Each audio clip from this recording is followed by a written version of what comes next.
Parents, what's your... I looked away for 1 second story. My 6-year-old daughter Lacey was having her first solo playdate with Emily, this sweet, quiet girl from her class.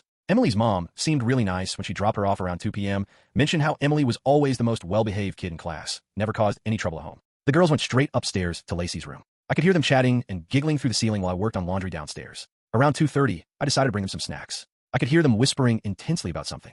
What you girls up to? I asked, peeking in. Just playing Dolly's mommy. We're just playing.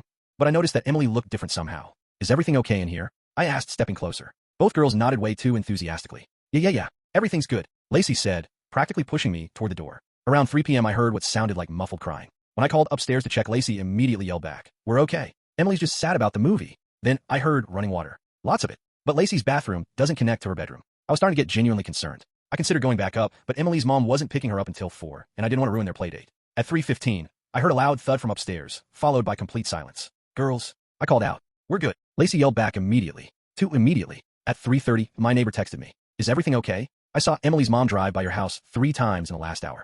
That was weird. Emily's mom wasn't supposed to pick her up until 4. I looked out the window, and sure enough, there was Emily's car parked across the street. She was just sitting there watching my house. When I waved, she quickly drove off. At 3:45, I called up to give them the 15-minute warning. Dead silence. When the doorbell rang at exactly 4 p.m., I headed upstairs. "Girls, Emily's mom is here." That's when I first noticed the smell. It was sharp and chemical-like. I figured maybe they got in my makeup bag or nail supplies. No big deal. Kids experiment with that stuff. I knocked on Lacey's door. "Come on out, girls. Time to go." Wait, mommy."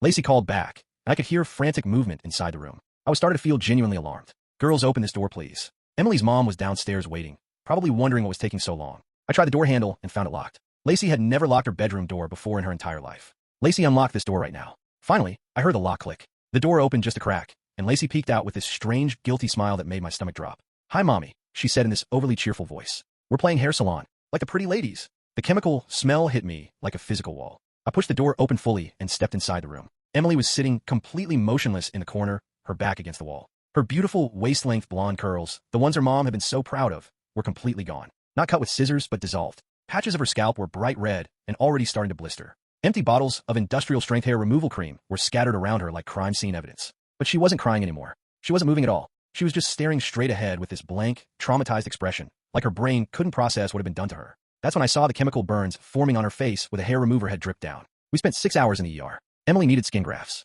Her mom sued us for $50,000 and won.